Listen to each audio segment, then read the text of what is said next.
Do I sound okay? Yeah, you sound great. Okay, good. And you look great too. Why, thank you, sir. So do you. Dude, I have something here I need to give to you I've had forever, but I haven't seen you in so long. Oh my God. Lego Dimension.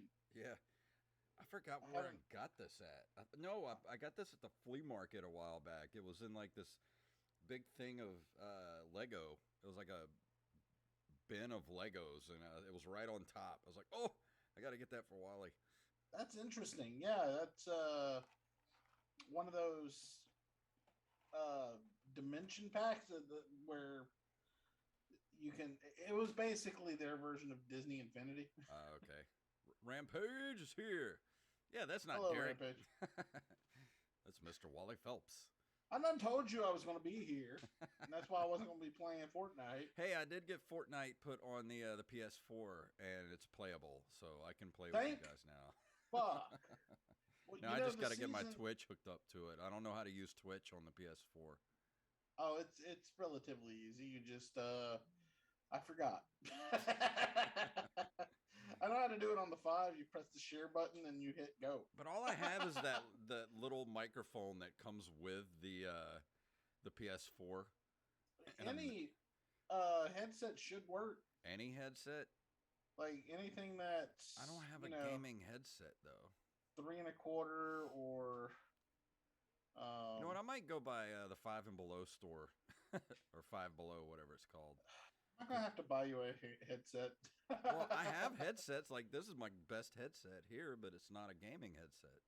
Well, does it have a mic on it? No. Well, see, you need one with a mic. Well, That's that's what really I'm the going to only do. I'm going to thing. go to the Five Below store and see if they have one because they usually have headphones for like 10, 15 bucks. Right. Well, I was using my Beats headset, and because you could plug it into See, the I don't even controller. have my iPhone headphones anymore. I don't even know where they went. The hell. And I have Yeah. these skull candies, but one of the headphones doesn't work on it. I just use it for whenever we do commentary tracks. I put the one the one that In your actually works ear. in my ear. Let So me hold on a second. all right. Oh shoot, I forgot I got to do the Patreon poll.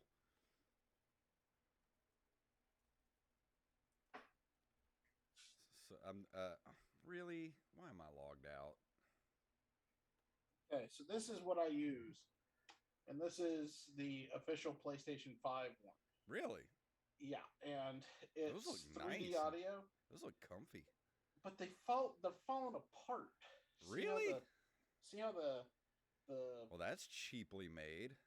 it is, and there's the and I know why. It's because I sweat um after a long time wearing them because they're Oh, hot on your head. So if you don't wear them for a very long time, then yeah, sure, maybe they're all right. They sound great, but and they have some great features like you can change how much of the game you hear versus how much of the people you're talking to. It has the mute button that turns orange whenever you pop it up. It has the option for monitor so you can hear yourself through it. okay. A lot of good little features. What The is happening? Why can I not log into Patreon? uh, Patreon, come on, man. I've been on this device. Okay. You sent me a you link. piece of shit. Let me go to the link. It says the link has expired. What is happening? The hell.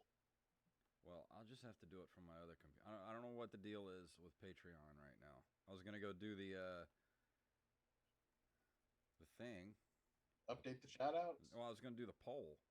Oh. Oh, okay. Log Oh, with in. the PlayStation 5, they also have it to where there's a mic and a speaker in the controller. So you can use that to talk to people. Okay.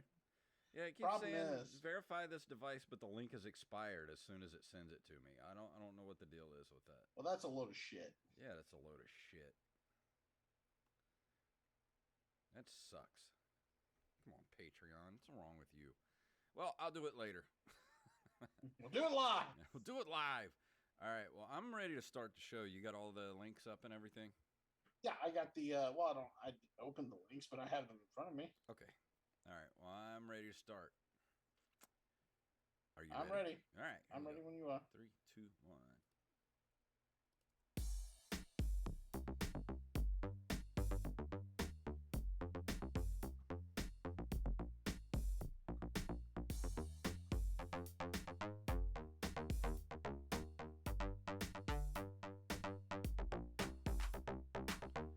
Greetings, programs, and welcome back to another episode of the Nerd Cave Retro Show. My name is Jason Robbins. I'm Derek. Wait a minute. You are not Derek Diamond. I am Wally Phelps. Our official fact checker, Wally Phelps. So I had a bet earlier with we were doing open micers and Kyla Grace was on. And so what you gonna lose? Well, here's the thing. She has a joke in her set about how about the Goofy movie, and she says that Goofy is a dog. I say that Goofy is a cow, and we need the. He is not a dog. His first name was Dippy Dog. He is a dog. So now I have to bomb a set. What did I say at the beginning of the conversation? But you're gonna lose. How is he a dog? Pluto was a dog. What didn't Goofy date a cow woman that looked like Goofy, but she was a cow because she had horns? No, you're thinking of Clarabelle Cluck or Clarabelle Cow, but she was dating Horace Horsecollar, which is a horse. That makes sense. Right, none of this makes sense. Well, why? How is Goofy? How is he a sentient being that can think and feel and speak and walk on two legs, but Pluto is not? He's a regular dog. Well, the way I look at it is this. Number one, they're cartoon characters. I realized this. Number two, the kind of the canon of the whole thing is all of these characters are basically actors who are in these different scenarios. So Pluto is just an actor playing a dog, while Goofy is an actor playing a man dog. I'll go to my grave thinking, knowing that Goofy is a cow. I'm going to Google this. Is Goofy a dog or a cow? I've never heard anybody call Goofy a cow before. Snopes.com. Here we go. Let's see. While some might argue that Goofy is actually a cow and not a dog, the popular cartoon character can most accurately be described as a cartoon. What? As a cartoon what? As a cartoon. As a cartoon. Oh, I didn't see the period there. I thought they left it off in mid-sentence. He was modeled after a breed of Scottish cow. False. Like Goofy? Oh, that's false. Never mind. You just debunked yourself. Yeah. See, Goofy's thought of as a dog with human features. Well, I don't know. This isn't. Come on, Snopes. Let me text Bill Farmer. Hold on. Yeah. The guy who does this voice. Ask him. He can confirm or deny whether Goofy is a cow or a dog. I'm sure he's done that before. You know what? No, I've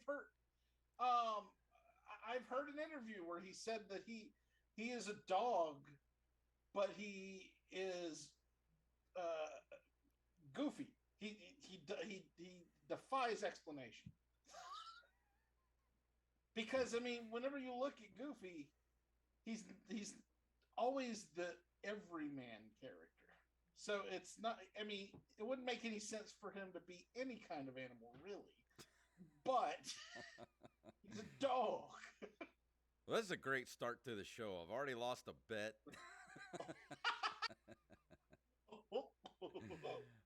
Well, crap. So how was your week? Better than yours, apparently. Yeah, going horrible. Now I have to go tank a set. uh, it's been going pretty good. I mean, I just Run up there like Seinfeld in that one episode wearing suspenders. Be like, hey, everybody, who's ready to laugh? you should play a character. Okay, Just I'll do go. that. You should be Goofy. Hi. That might actually be funny, though. So I have to tank a set. I can't do anything funny. Well, crap. But damn it. Yeah, it's been. I've been doing a lot of writing, doing a lot of Fortnite, like I always do. They have the new mode out, which is the Fortnite Imposters, and my little girl loves it. And so we'll get as many people as we could possibly get to get into a lobby, and we run around killing each other. It's wonderful. And oh my god, my little girl does this thing where if she sees who does it, she cannot stop laughing. So we know whoever it is has got at that point. It's like, oh, who is it? It's hilarious. Well, I'm gonna have to play with you guys this week. So, like we were talking about before the show, I finally put Fortnite on my PS4, so I'm able to play with you guys.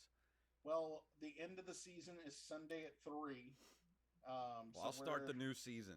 I'll start Sunday evening. See, that's a good idea. So, we don't know when the new season's actually starting because the way they do it is there's normally an event and then something happens. We don't know what's going to happen. Okay.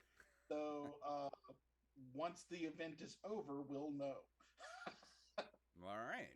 It sounds... Well, the way the story is, it's interesting because aliens have invaded the Fortnite island, and the IO, which is the people who run the island, are trying to get rid of the aliens who have invaded. And what they did is they planted a giant bomb in one of the points of interest. And when the mothership finishes abducting that point of interest, the bomb will be inside of it. And then it will be up to us to cause it to go off. And that's what the event is going to be on Sunday. So I played a match the other day as soon as I got it on the PS4, and I tried to land on one of the flying saucers, and I missed it. Somebody else got it, and then after I got my guns, he came after me, and I just started shooting, and I blew up his cockpit. Well, that's actually a lot better than most people do. Really? Yeah. Man, you should see the videos I have on my YouTube page. I've decided to start putting fails in them as well. And I title every one of them. And I'm at like saucer suck number 8 now because, they ruin the experience for us a lot of times. Yeah, well, we'll play, and I'll start the new season with you guys, and maybe we'll do a game night if everybody wants to do a game night, and we'll do imposters. That sounds fun. Ooh, yes, there's up to 10 people, and it'll be, and because there's voice chat in it, we don't have to worry about everybody having to figure that out. Okay. Well, we've got a lot of news to get to this evening. You ready to move into the news? Let's do it.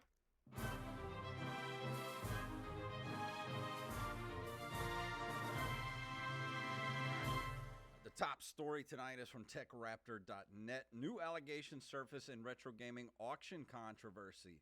Of course, everybody knows that the YouTube video by Carl Jobst came out. What was last week or week before? It was about an hour-long video, and it pretty much exposed what was going on with all this crazy auction stuff going on with all these Nintendo games. Video alleges, among other things, that Wata Games president and CEO Dennis Kahn had colluded with Heritage Auctions co-founder Jim Halperin to manipulate the retro gaming auction market through the positive press and questionable ratings. These accusations led Heritage Auctions to release a statement on the retro gaming auction controversy. And I'm not going to read this whole statement. Part of the apparent problem was that Wata secured a deal to work with Heritage Auctions to sell its graded games. A particularly unusual move since WATA is a relatively young company compared to other grading agencies on the market. Heritage Auctions' Jim Halperin sat on the advisory board of WATA, and that may have been a motivation for working with a grading house that didn't yet have a long track record of analyzing the quality of items.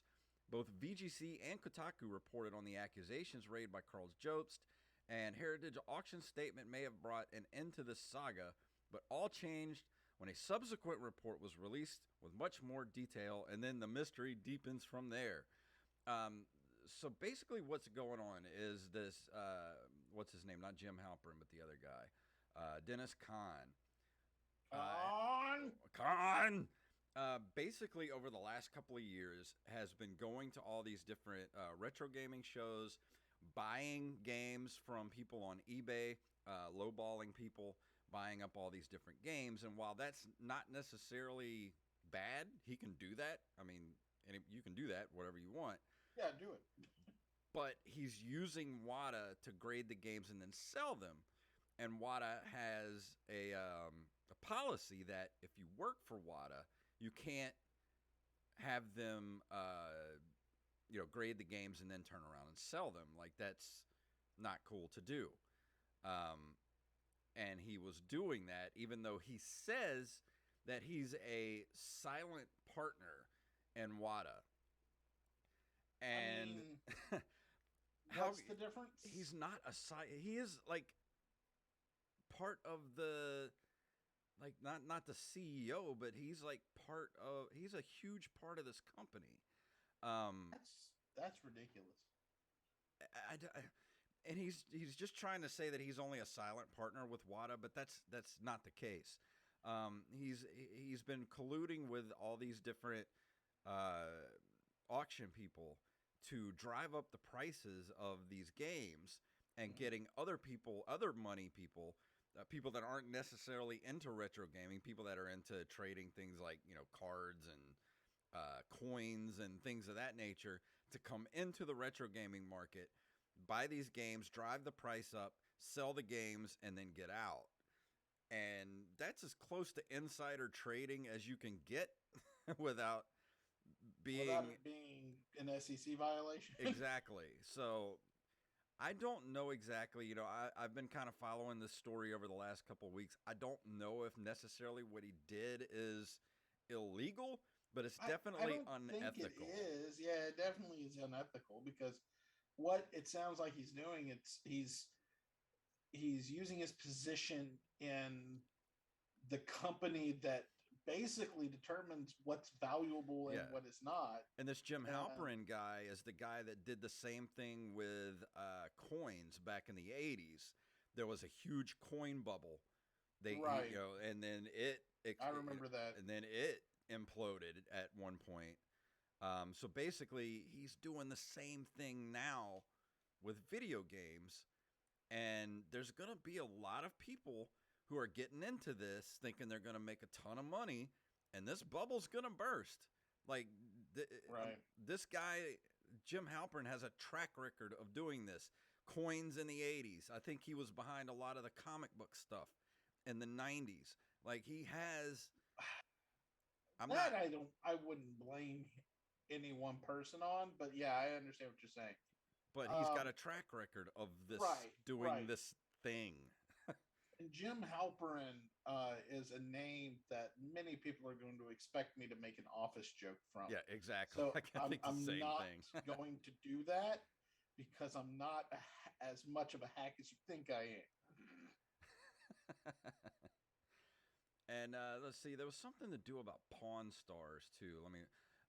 One of the many interesting items raised was an appearance on Pawn Stars that is categorized by the report as a thinly veiled advertisement for WATA. At the conclusion of the segment, shop owner Rick Harrison declined to purchase an offered game for a high price at the time, although he did note that he was aware of the market's rapid growth and was considering getting into it himself. So this is just... Best I can do is $300. Yeah, exactly. This whole thing just feels gross. It's felt gross to me over the last year and a half that these prices have been skyrocketing, and then over the last couple of months, I mean, Super Mario 64 sealed going for over $1 million. Like that's just not Right. normal. Anybody Uh, that's been in the retro gaming market for more than 10 minutes knows that there's probably hundreds of those out there. Right. It's not like it is the highest selling game for that console. Yeah. There's not any game that you're going to purchase that more people have purchased. So it's not like it's rare or particularly special in any way. I mean, it's not signed by Mario himself Yeah. or anything, you I know? don't get it. Like N64 games are sealed N64 games, especially like Super Mario 64. Dude, Right. they're a dime a dozen. I just it's crazy. It's This is just bizarre. Yeah. this is bizarre. This whole thing, and every day it seems like every week more and more shady shit comes out about this whole situation, and I'm just interested to see if the what is the FTC gets No, involved. well, FTC could get involved, yeah. Well, this isn't, and I said SEC earlier as a joke. That's Yeah, the college football. well, no, there's also the Securities Exchange Commission, Oh which yeah, is yeah, a yeah, which is the stock market. This isn't that. yeah. So that was the joke I was making. But it's still But sort of the same thing. I mean, you're basically bilking people out of millions. right, this is more along the lines A of scam. uh It's a scam. yeah, it's a pump and dump for the most part, which isn't another um another term that's mostly about stocks, but at the same time, that's what this is. Yeah. Overinflating the market to something that's not nearly as worth as much as you say it is, and then immediately taking that money back out of it. Yeah. It's ridiculous. Oh, hold on. Okay. Okay, I've got to buy some more Dogecoin. That's what I was Yeah, but this would no, be sort of like if you're in the Dogecoin, you're the CEO of Dogecoin, like I am a dog. I am a Doge. Much trying nice. Very, trying to very funny. pump and dump this stuff. It may not be illegal, but it's definitely highly unethical. But let's move on to this next article from Armez Jackson on NintendoLife.com, which is by this point we should be owned by them. Yeah. Uh, two classic 90s games are being reprinted on SNES and pre-orders are open. And I don't know if I would call them classics, but Pico Interactive, which you'll likely know for its strategy of hoovering up old gaming IPs to re-release them on old hardware, has two more titles for your retro loving consideration. Both Gem Power, The Lost Dimension, and Stone Protectors. Stone Protectors. I have Two never heard of games. either of these games. Oh, I have. Two games that were first brought to life in the 90s have been revived and restored for your buying pleasure. They're both available to pre order right now over at Funstock, releasing on physical cartridges for SNES and Sega Mega Drive. Gem Power, The Lost Dimensions, actually available on NES too. Let's take a quick look at each title, shall we? And I'm not going to go over this. You can actually look at the Nintendo Life.com article, but it's basically the same type of thing you would expect from like a limited run Yeah. type release with a soundtrack uh, release and a poster and all that kind of stuff. Standard and limited editions are going to be at 44.99 and 74.99 respectively. That's in pounds. I don't know how that is in kilograms. It's roughly the same. Yeah, the limited edition comes with the physical game cartridge, limited edition box with special artwork, poster with special edition artwork, CD soundtrack, colored instruction manual. You know this is from the UK when they spell colored with a U. Yeah. The Stone Protectors is going to have a physical game cartridge DVD box set, which is the 13 episode series. That's how I know this one. Colored instruction manual with cover art, cardboard box with game artwork. My This had to brother be used to watch this after. show. This had to be after I kind of left the Super Nintendo for computer gaming, because I I don't don't know. remember either of these. At 93, I mean, it was very shortly, like 2 years into the life cycle. It was around '93 when I got my first computer, so this might have been around the time I started to Eh, slowly leave the Super Nintendo behind.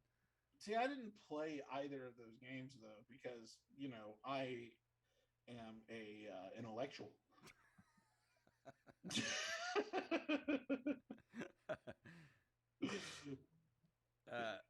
This next story also comes from Armez Jackson from NintendoLife.com.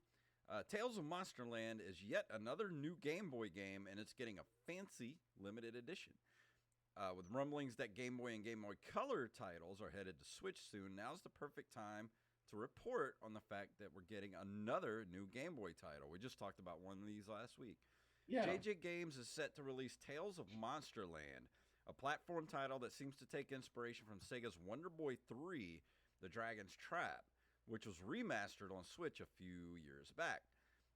You'll be able to order a physical copy of the game complete with instructions and box, but more exciting is the fact that a special Dark Edition version is also being made available, which comes in special limited edition packaging and will only be available in 50 copies. Pre-orders open on Saturday, September 11th. It will remain open for 6 weeks. Orders are expected to be shipped 2 weeks after. Let's see. You'll get it's presented in glorious green scale, 4 magical forms to unlock. Find the hidden world, suitable for all ages, featuring a batteryless saving. No more lost saves or soldering irons. That's awesome. That is pretty awesome. You get a professionally created glossy box, premium game cartridge with cartridge protector, full color manual, and stickers. This is actually what a nice date is little that? set. So I can never forget.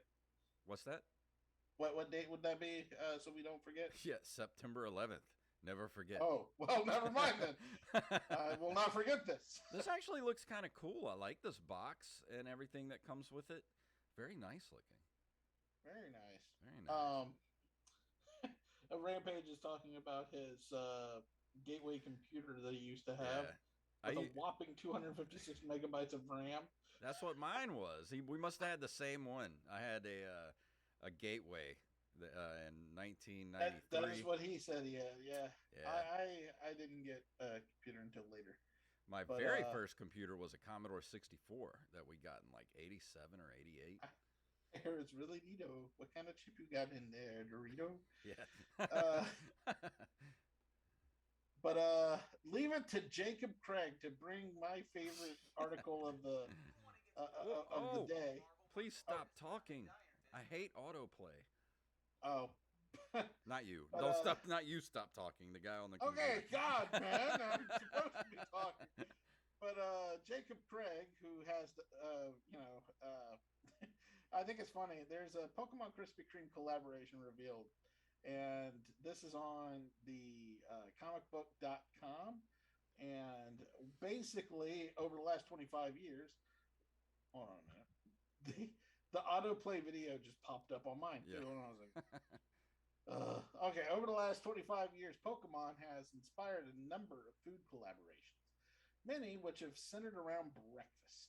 From Pokemon cereal to Pokemon Pop-Tarts, there have been plenty of ways for fans to show their passion in the early hours of the day. So it makes sense that Krispy Kreme will be collaborating on a new crossover offering multiple donuts based on the franchise. Right now, fans can order a 12-pack with 6 regular glazed and 6 Pokemon-inspired designs, including 2 Pikachu donuts, 1 Charmander, 1 Squirtle. I don't want to eat the Squirtle. Yeah, right? Woo! You bite into that shit. I don't know if I want to eat Bulbasaur either. That sounds kind of gross. I would like to take their Pokeball into my mouth. And an image of the donuts can be found below, which, frankly, they are adorable. They look great. I would eat those. I would eat them too. I would go first for the Squirtle. I mean, there's not much Krispy Kreme could do to a donut that I wouldn't eat. They'll be like, oh, this one's filled with trash. I'm like, oh, give it to me. While these donuts look very cool, there is a catch. They're currently available exclusively in Australia. But really, what has Australia got that we don't? The constant fear of death. No, wait, we have that too. Only they have to worry about the animals. We have to worry about the people. Yeah. America. But hey, they got. It makes sense that they have Pokemon Krispy Kreme because they got animals everywhere. So it's like living in the Kanto region. This makes me want Krispy Kreme. Yeah, and it's weird that it's from Jacob Craig, who is famous for having diabetes. Yeah. he probably has anything donut related in his Google alerts. That's how he saw this. He wasn't even looking at gaming news. He was looking at donut news. It's like, oh, look at this. Dunkin' Donuts is Pokemon Krispy Kreme. I'm sure this is going to come to America at some point. I mean, why would it not? Yeah, I mean, I feel the same way. I mean, how come Australia gets all the squirt? I wonder if you eat it, it squirts juice out of it. Good night, everybody. Good night. Hello, nurse. Hello, nurse. And the last story tonight is from I Am the Rampage. This is from NBCLosAngeles.com. More than 1,000 arcade games are up for auction as Museum of Pinball closes its doors. More than 1,000 arcade games, including a plethora of pinball machines dating back decades, are going on the auction block. This weekend and again later this month, the items will be sold off as the Museum of Pinball in Banning prepares to close its doors for good. The 40,000 square foot museum will host live and online bids Friday, Saturday, and Sunday on the floor of the facility. The nonprofit announced in July that because of the lengthy coronavirus public health lockdowns, its financial situation has turned dire and options have run out. There was an attempt to relocate the roughly 1,100 vintage pinball machines and digital arcade games to a venue in nearby Palm Springs, but the effort fell through, according to reports. That sucks. That really sucks. Like, oh, there are my auctions. Let me see if I want anything. See, if I had money, I would go bid on like one or two pinball machines just to give them. If I had money and room. Yeah, exactly. See if they had an Addams Family machine. Yeah, that's a great one. Oh, it was a phenomenal. I want a Terminator 2 machine. Oh, that's a good. I'll be back. This is wonderful, wonderful machine. A Twilight Zone machine would be nice too. I thought there was a pinball museum in Las Vegas as well. I have a feeling that the Las Vegas Museum of Pinball might be getting some new machines. Maybe. We'll see. We'll see. I mean, not me because I'm not going. But I love pinball. Oh, I do too. Anytime I see a pinball machine, I'm instantly drawn to it. I'm thinking about. I'm weighing my options as far as getting one of those. What are they called? Arcade 1-Up pinball machines. Yeah. I know it's just TV, but I saw a review for them and they look amazing. I hear they're pretty good. So I'm excited to try it out one day. Yeah, me too. Hopefully, if I ever get extra money. Yeah, if expendable income would be lovely. Yeah, that'd be nice.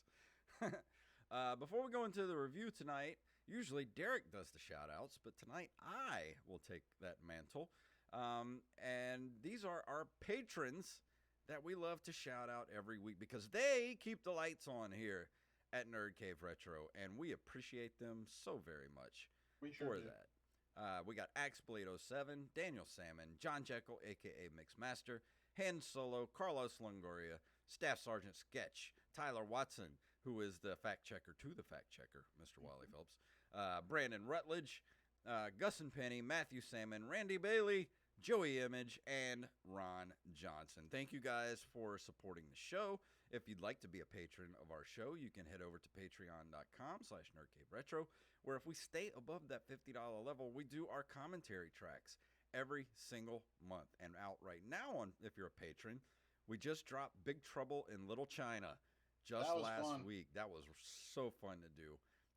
It'll drop for everybody else, I think, sometime next week. But if you're a patron, you get it like 2 weeks before everybody else. And it's worth it. You get to pick what we do every month, too. I'm about to do a poll tonight on Patreon for what movies you want us to do this month. And we got another good... no, we're not doing Three Amigos Rampage. I'd love to, but it's not on the list yet. What is a plethora? I love Three Amigos. I haven't seen that I movie do too. in probably at least a decade, maybe do you have more. anything other than Mexican food? Yeah. But yeah, if you want to be a patron, head over to patreon.com/nerdcaveretro. Help us keep the lights on. And also, if you don't want to be a patron, you don't like Patreon, like some people I know here on the show, won't say who. I gave you $15, sir. I will give you 15 You can more. support us on anchor.fm. You can go subscribe to the show over on anchor.fm and give us money over there. And you can send us voice messages. So if you'd like to send us a voice message, we will play it on the show. And tonight I'm going to be talking about... Oh, wait, did I even put the new... I didn't put the music in here. Never mind, so we don't have any music. I forgot to do it. No, I don't know. Tonight I'm going to be talking about Kingdom Rush. I can't believe I forgot to get the music. I must have been sleepy yesterday. I'm talking about Kingdom Rush. It's a game that came out a few years ago. It's a tower defense game developed by Ironhide Game Studio and published by Armor Games, released as a free Flash browser game on July 28, 2011 on the iPad on December 19, 2011. The iPad. Android in May 2013, and a Unity port in January 2014 via Steam. It is a real-time tower defense game set in a medieval fantasy setting. And the reason I love this game so much is not only am I tower defense, a sucker for tower defense games, that's probably my favorite game genre, but I love the artwork. I love the way this game plays. I love the RPG elements of it. And the pop culture references are amazing. I've been playing Kingdom Rush and its sequel, Kingdom Rush Frontiers, over the last week. And I can't remember exactly which game it's in. I think it's in Frontiers, where there's a desert level where you're out in the desert, but you have over off in the distance, you have a bantha. And then up in the cliffs, you have two sand people who take pot shots at you and the enemy coming at you.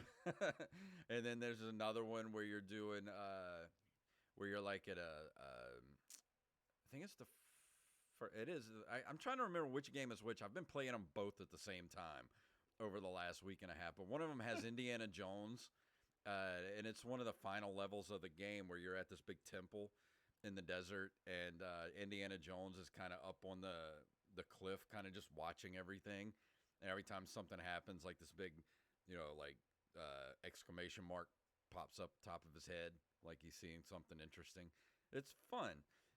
Do you like tower defense type games? Because I think if you're a fan of things like, the PopCap type stuff, like Plants vs. Zombies, yeah, things of that nature, you'll really, really enjoy this game. I can't remember the name of the game I used to play, but there was one on Xbox that I really enjoyed that had that was a tower defense game where it was very, how do I put this? You had to buy the units and things of that nature, and you'd put them out there trying to destroy the castle before yours and all that kind of stuff. And this game sounds very similar to that. I wish I could remember the name of the game. Well, it's one of those games where you have different spots on the map and you start off each level with a certain amount of money, and then you put up your towers. You have, of course, your fighters. You have your ranged, which are bow and arrow. Then you have your mage tower, and you have your heavy artillery towers that you can do. And of course, as you kill enemies, you also have heroes too in the game. The more you progress through the game, you get different heroes that you can level up. And you actually, in the first game, you can't level up. They just kind of are what they are. Like some of them are more hand-to-hand combat. Some of them are ranged, like you have like Right. an ice queen that freezes Ice to everybody in meet you. place. Yeah, and then the one that I prefer to use a lot is there are two dragons. Um, Actually, no, the first game, the one I like to use the most in the first game is a king that you use, and he's being carried around. He's on his throne, and there's these little guys that carry him around everywhere, like That's pretty like funny. they're up on the poles or whatever. And he throws like turkeys, and he throws turkeys, and he also like calls in artillery from off screen. He's like, Well, that's "Fire!" cool. And these big artillery rounds come in and kill everything. Well, that's interesting. But Well, the name of the game I was thinking of was Castle Storm. oh, I never heard of Castle Storm. It's a really good tower defense game on the Xbox. I did play the very first. What was it called? Orcs Must Die on Xbox Yes. 360. That Yes, was a yes, really yes. good tower defense game. And Rampage says I need to try Metal Slug Attack. Is that a tower defense game? I do not know. I don't know. I never played that one. Ah, I must try He it. says then. it is, yes. But I'm gonna get the new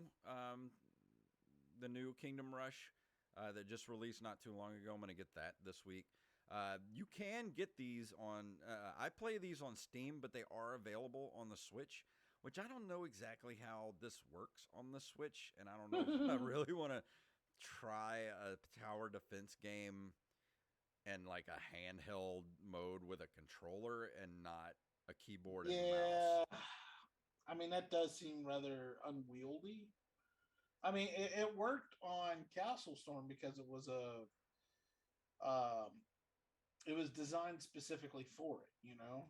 Yeah, I just don't know because you got to do things so quickly. It just seems like it would be too unwieldy to have to use analog sticks and buttons instead of point and clicking a mouse, because you got to do things so quickly. Because like you can actually you also have, during each level, you have like a meteor shower that you can use that has like a 1 minute cooldown. But each time you do a level, you kind of get level up points, and you can level up all your stuff. You can level up each of your towers in between your rounds. You can level up your soldiers. You can level up your meteor attack, and you also have other little fighters that you can put in that are like two little extra fighters that you can throw wherever. It's like got like a 5 or 10 second cooldown. You can level those up between each round. And it's really fun because you have 1, 2, and 3 stars that you can get for each level. And Right. the more stars you get, the more points you get towards leveling up. So it gives you a lot of incentive to go back and redo levels to, like try to get those 3 stars. And, I am talking about the first game, but I think if you play the first game, you're going to automatically want to play part 2, because part 2 is even better than. I can't tell. There's 4 of them. Kingdom Rush Frontier, Kingdom Rush Origins, and Kingdom Rush Vengeance. Yeah, Vengeance is the new one that just dropped Okay. not too long ago.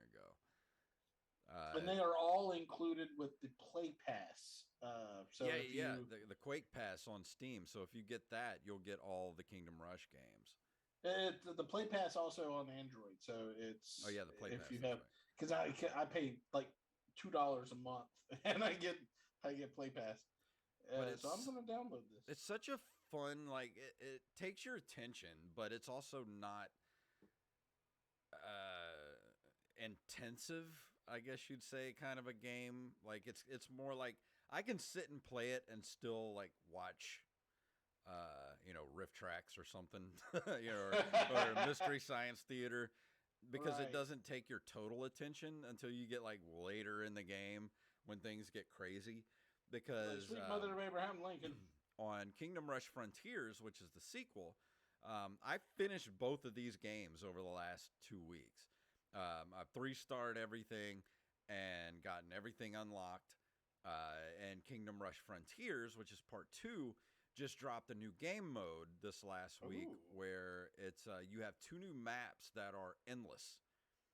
endless. Yes, and that Hmm. really gets me because there are times when I'm playing these maps and I'm just like, I wish it would just keep going. And they've got me. They got me by the short and curlies with the endless with the endless levels because now This has been brought to you by Manscaped. yeah. No, I'm sorry. And on Kingdom Rush Frontiers, they just added a new store on there, and not a store like you don't spend money, you spend gems to get cool stuff to use during those endless fights. Like you earn gems by playing the game, and you get like this huge. It's called like Big Boy Bomb or something. It's like 1,000 gems, and if you use it, it wipes everything off the map in Wow. one swipe. You can get extra money, like bags of like 500 coins, where if you're running low on money during a match and you want to upgrade some of your towers, you can just dump that 500 gold into the game. You got dynamite you can put in the game. There's a ice wand you can use, and it freezes everything on the screen in place. And it all costs emerald, like the gems, but it's not like you don't have to spend actual real money. The only way to get the gems is to play the game. So the more you play it, Interesting. yeah, the more gems you're going to get, and you can go back into the store, buy all the stuff you need, and then go back and you can play it. Like what I did was I played a couple of rounds of the endless games, and then went back and 3-starred all the maps that I couldn't get past 2 stars on, just by using some of those extra things that you get from using the gems. Nice. Your Infinity Stones. Yeah, pretty much. So if you're into pop culture references and you're into really cool tower defense games, it's well worth the money to get the Kingdom Rush games. I love them very, very much. I've had Kingdom Rush and Kingdom Rush Frontiers for years, but I haven't played them in a while. And I went back these last 2 weeks and just completely started a whole new campaign and finished both games over the last 2 weeks. Like I got Oh kind of damn. I got kind of obsessed for the last 2 weeks. Just one more level. Yeah, that's how it is. It's just like just one more turn, just one more map, just one more, like, oh, I got 2 stars on that. I was so close. I need to do it again and get 3 stars. Like, I think if I put this tower here instead of this one, I think I'll be able to, because you'll start to learn the maps and where most of the enemies are going to come from, and you're like, all Right. right, well, what can I put here that's going to work the best on this type of map? Because you got different type of enemies for the different areas of the map. Like you got your desert level, which you have a lot of like a lot of wizards and things like of that nature. And then you go to like kind of water, like beach levels, where you have like like aqua men, like weird like naga things like that coming in.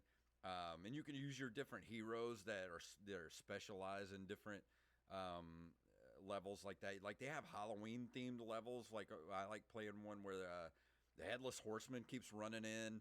There's a bunch of rundown buildings and cemeteries and stuff where zombies are coming out. And I like to use there's an undead dragon in Kingdom Rush Frontiers that I love using on those levels because he's so OP. Like it's ridiculous. Wow.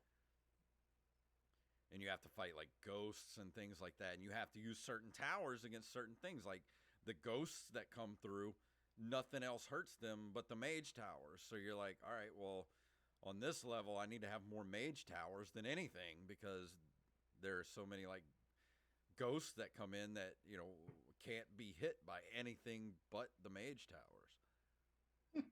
So it's a lot of strategy, but it's very fun, easy to get into strategy. Like it's Right. not like trying to play like Sid Meier's Civilization or something like that. It's not, it's not too in depth or too deep. There's just kind of that surface level where it just kind of hits that pleasure center of your brain where you're just kind of Right. like, oh, I love this. I need to Like play I did it. just one more round. I think if I do it one more time, I'll make it. Yeah. So if you're a fan of like PopCap, like those PopCap type games like that, like Plants vs Zombies, and that sort of art style of the PopCap games, I think you'll really enjoy the Kingdom Rush games. I already downloaded it, so I'm gonna Fantastic. play it. What are you playing it on? My phone. Okay. Yeah, that should work. I think a touch screen would work pretty well. Maybe that's how it works on the Switch. Maybe they use a lot of touch screen functions. Hmm. I might have to get it on the Switch just to see how it works.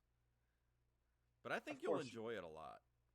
I think I probably will too. I've been looking for something to just that I can sit down and play with myself and in the when I'm in doctor's offices and things of that nature. But honestly, just playing it on Steam, I got to give these games, the Kingdom Rush games, at least the first two games, they're going to get solid 10s from me because I don't see Nice. much wrong with them. The pop culture references are great. The gameplay is great. It's just that if you like tower defense, it's very easy to get into, and they're very fun games. So I highly, highly recommend them. And that's all I got to say about Kingdom Rush. But it's pretty much playable everywhere. If you whatever you want to play it on, I mean, it's on iOS, Android, of course, Steam, Linux.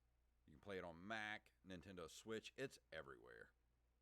Samsung smart refrigerator. Yeah, you could probably play it on your Kindle, your your Casio watch from 1982. A Texas Instrument T800. Yeah. Yeah, you can pretty much play it everywhere. But yeah, that's all I got to say about Kingdom Rush. I really enjoy tower defense type games, and this one just totally scratches that itch. And there's another cool one actually on the Switch that you might enjoy. It's called Not Another Zombie Defense Game that I got not too long ago. That one's pretty fun too. Of course, it's a little more interactive because you're running around with a gun, like Oh, I different see. guns, but it's not kind of like sort That of sounds set. like the more recent Plants vs Zombies games because Yeah, they're 3D. You're running around and setting up yeah. ordnance and Hmm. shooting things. So yeah, I think that makes a lot of sense. Yeah, the Kingdom Rush is a little more passive, where you just kind of set everything and then click go, and Like then Ron Pop, set it and yeah, forget it. and you just sort of see how everything plays out, and then you kind of upgrade your stuff as you go, but with the Not Another Zombie Defense, it's sort of like you set everything in between rounds, and then whatever happens in that round happens, and then If he dies, he dies. yeah, then you have to either repair everything or put up new defenses and things of that nature. It's a little more interactive and hands on than just kind of a passive tower Right. defense.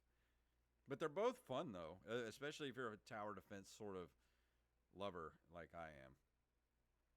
They're all good. I love all tower defense games. I don't think I've ever played a bad tower defense game. You heard it here first, folks. We're never reviewing another tower defense game Because I'll give it a because 10. Jason loves them all. That's true. They are all his children. They're all my children. But yeah, I'm going to play the new one this week. I'm going to get it this weekend and probably, not do anything else except sit here and play tower defense and watch riff tracks on Twitch. My new I've told favorite you thing. that my TV has a Rift Tracks channel built into it. So literally, whenever my console gets turned off or something of that nature, and I forget to turn off the TV, Rift Tracks happens. Is it an And app? it's built into the TV. Hmm. I'm telling. I might Yeah, have to it's see if my TV has a riff tracks because app. Samsung has free TV on it, and one of the channels is Riff Tracks. I just leave it there. Hmm. It's great. That's fantastic. Yeah, because I get riff tracks one of two ways. I either put on Pluto or put it on Twitch. Yeah, mine. I don't have to do anything. It's just on my TV. And if you don't like riff tracks, what is wrong with you? As a matter of fact, they're doing another live Fathom event in October. I think it's the 24th or somewhere, October 17th, somewhere around there. They're doing Amityville 4, which wow! I want to go see. My little girl, we watched Is Grass Corn? I mean, is corn grass? I'm sorry, I said that wrong. Is corn grass? And at the end of it, she was laughing throughout the whole thing. And at the end of it, she goes, Daddy, they never answered the question. Is corn grass? I had to Google it. I'm like, I don't know. Oh my God. I was watching Riff Tracks on Twitch last night and they played this movie called Rotor. Oh, yes. Oh, I think that's my favorite Riff Tracks yet. That movie's so bad. It's so bad. Right. I mean, all of the movies they watch are bad. He's saying Rotor, Rotor. It's sort of like, what if you mash together Terminator and let's see, Terminator and RoboCop made it really shitty.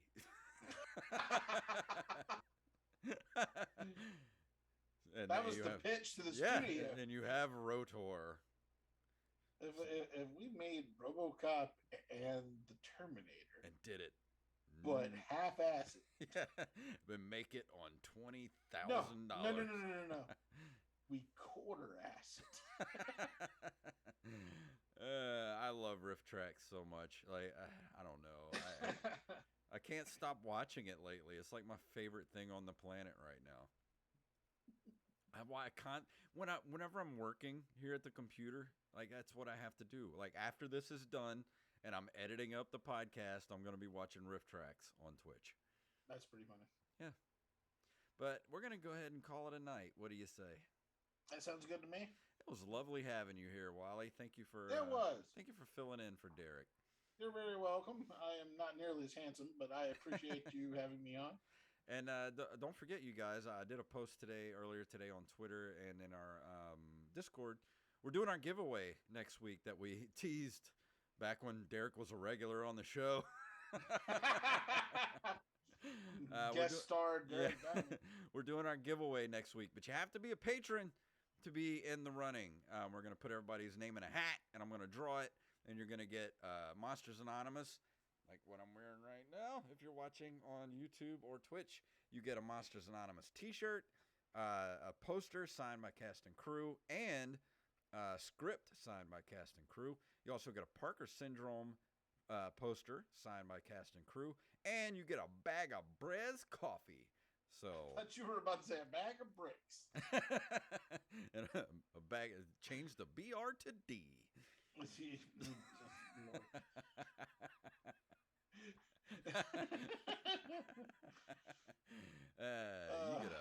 You get a bag of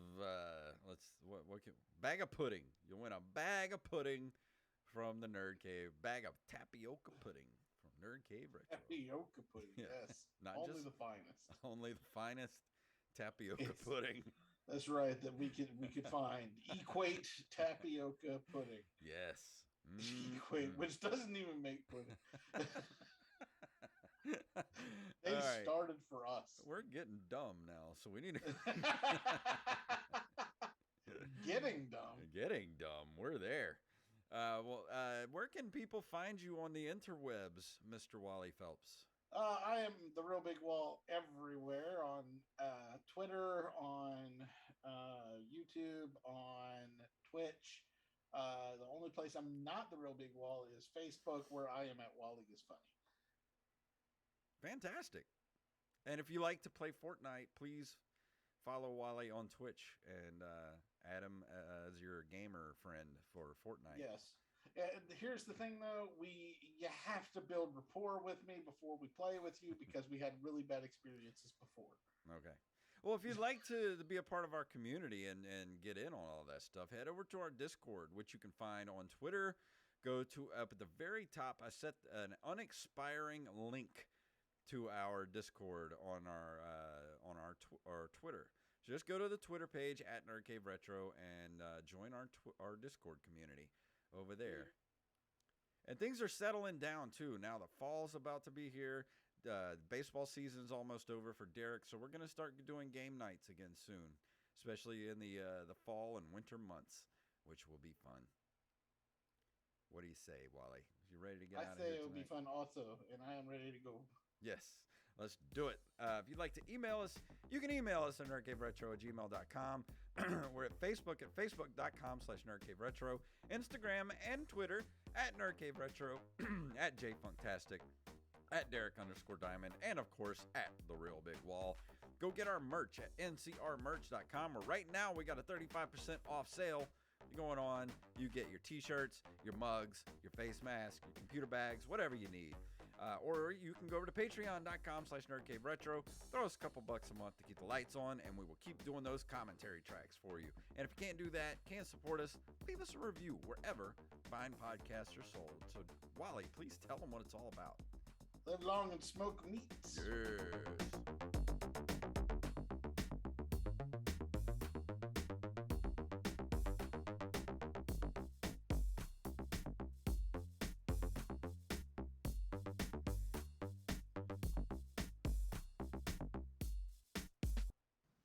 Never rub another man's rhubarb.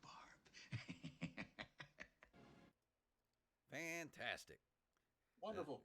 And that concludes my broadcast evening with the 4 hours of podcast that I just got done with. Right. Well, thank you everybody for watching on Twitch. Everybody that dropped in and out. And thanks for watching, and we'll see you guys next week.